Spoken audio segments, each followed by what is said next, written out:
ओम श्री गणेशाय नमः। नमस्कार, सुस्वागतम, वेलकम, अभिनंदन। आ गई वो घड़ी जिसका करते हैं हम सभी इंतजार। जी हाँ, आप सबको बहुत बहुत शुभकामनाएं। 1 अगस्त 2024 से आपको पोटली की पेमेंट जमा करानी है, लेकिन रुक जाओ, जाने की जरूरत नहीं है। इसकी 3-4 कंडीशंस हैं, वो समझ लीजिए। पहले तो जो नंबर नीचे दिए गए हैं, इन नंबरों पर आप कॉल करेंगे, वीडियो कॉल करेंगे, मेरे ऑफिस को देखेंगे। अगर ऑफिस में मैं हूं तो मुझे देखेंगे। ऑफिस देखने के बाद जब आपको कंफर्म हो जाए कि डॉक्टर वाई राखी का ऑफिस है, तभी आप पेमेंट करेंगे। अगर दूसरी साइड से नंबरों पर कोई आपको कहता है कि नहीं, अभी हम ऑफिस में नहीं है, आप पेमेंट जमा करा दीजिए, आप डरिए मत, ये डॉक्टर वाई राखी का ही ऑफिस है, मेरी आवाज बनाकर अगर आपसे कोई बात करने की भी कोशिश करता है तो आपको यही बात, आप वीडियो कॉल पे कर लो अगर आप राखी मैम हो। जब तक आपको ये कंफर्म ना हो कि आप सही जगह पर पेमेंट जमा करा रहे हैं, जब तक आप पेमेंट जमा नहीं कराइए, पहली बात। दूसरी बात, पेमेंट जमा कराने के बाद या पेटीएम करने के बाद या गूगल पे करने के बाद उसका स्क्रीनशॉट खींचकर हमें किसी एक मोबाइल नंबर पर भेजें। हमारे ऑफिस के 6-7 मोबाइल नंबर हैं। आपसे मेरा हाथ जोड़ के निवेदन है, अगर आप 6-7 मोबाइल नंबरों पर अपने स्क्रीनशॉट को एक ही को बार बार भेजेंगे तो जितनी पोटली आपके पास जाएगी उतनी पेमेंट आपको करनी पड़ेगी। इसलिए ऐसा ना करें। हम एक ही जगह पूजा कराएंगे तो वो आपके लिए ज्यादा फलीभूत होगा। हम 6 पोटलियों में अलग अलग जगह आपके लिए पूजा कराएंगे तो आप ही की किस्मत बट जाएगी। तो ऐसा बिल्कुल ना करें। 1 अगस्त 2024 से पोटली की पेमेंट कराएं, प्लस अपना पूरा एड्रेस लिखें। एड्रेस के साथ आप अपना घर के आसपास का कोई लैंडमार्क जरूर लिखें। साथ में अगर आप किसी विलेज से हैं, विलेज के आसपास कौन सा पोस्ट ऑफिस लगता है, कौन सा गांव लगता है, इसके विषय में भी आप हमें जरूर बताएं। और पोटली पहुंचने के बाद भी हमें इन्फॉर्म जरूर करें। पोटली पहुंचने के बाद उसे आपको खोलना नहीं है। पोटली आपके पास सितंबर से भेजनी मैं शुरू करूंगी, सितंबर अक्टूबर में आपके पास पहुंच जाएगी और आपको उसे खोलना है धनतेरस वाले दिन। वो सारी वीडियो आपको सेकंड मेरी मिल जाएगी। फिलहाल 1 अगस्त 2024 से आप पोटली की पेमेंट करवाना शुरू कर दीजिए, लेकिन वीडियो कॉल में देखने के बाद कमेंट्स में जय माता दी।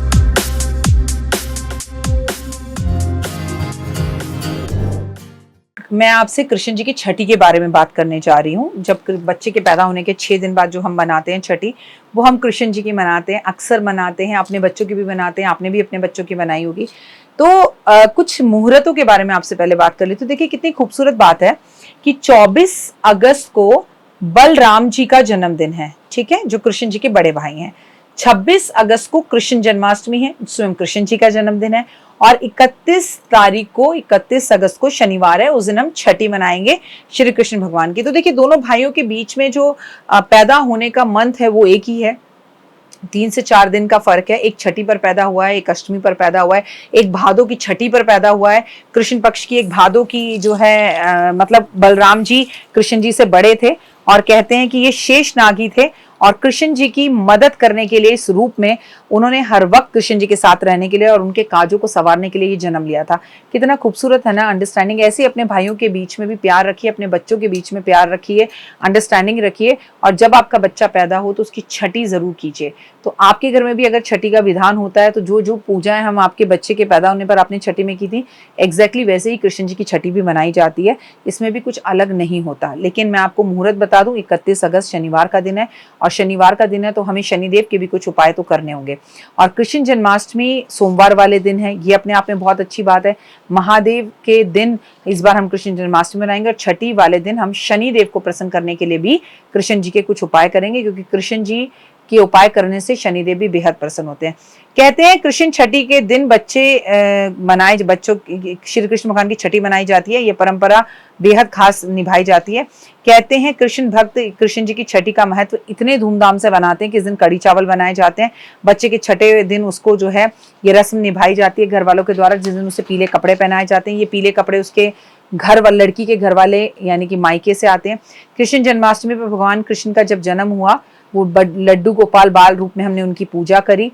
और वो हमने कब करी, मैंने आपको बताया 26 अगस्त को करी। 24 अगस्त को उनके भाई का जन्मदिन मनाया और 31 तारीख को हम कृष्ण जी की जन्माष्टमी मना रहे हैं। इस दिन आपको छठी पूजा करनी है लड्डू गोपाल की। कहते हैं छठी मैया की पूजा जिस घर में हो जाए उस घर में बच्चे का कभी बाल भी बाका नहीं होता।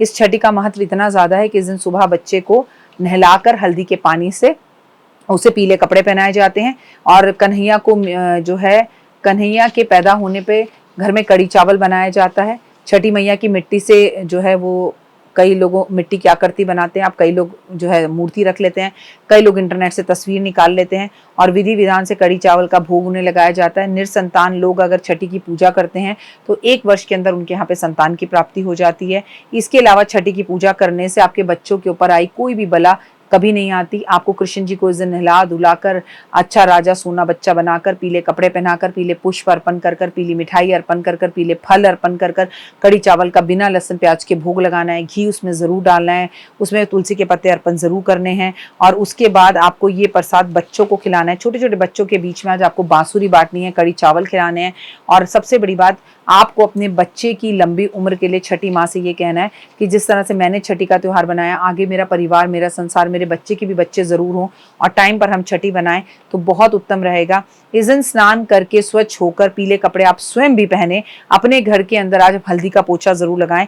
इसके बाद आज आप हो सके तो आपको लड्डू गोपाल जो 6 दिन पहले हुए हैं उनका श्रृंगार बहुत अच्छे से करना है। एक बर्तन में दूध ले लें और उसमें लड्डू गोपाल को स्नान कराएं और नवजात बच्चे को जैसे कराया जाता है और उस दूध में आप केसर जरूर मिलाएं।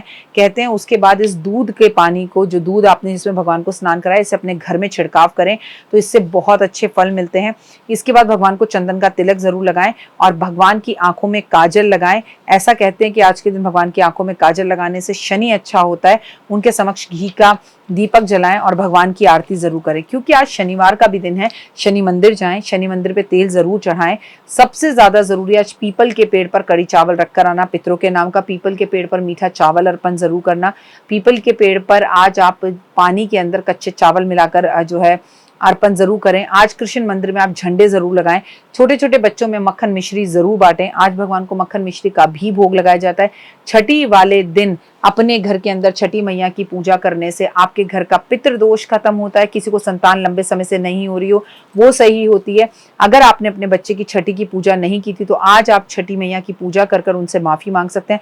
अच्छा, मैं आपको बता दूं ये छठी मैया कौन है। ये छठी मैया वही हैं जो हम बिहार की छठ की पूजा करते हैं, उन्हीं की हम आज बच्चा पैदा होने पर भी पूजा करते हैं। कृष्ण जी के पैदा होने पर भी पूजा की गई। ये रस्में इतनी पुरानी चली आ रही हैं कि इस दिन आप अपने घर के कृष्ण जी को कुछ कर सके ना कर सके, कड़ी चावल का भोग जरूर लगाएं। और अगर आप अपने घर में कड़ी चावल का भंडारा कर सकते हैं तो भंडारा करें। आप सभी को कृष्ण जन्माष्टमी की हार्दिक शुभकामनाएं। आपका दिन शुभ और मंगलमय हो। परमपिता परमात्मा की असीम कृपा पर बनी रहे। फिलहाल के लिए जय माता दी।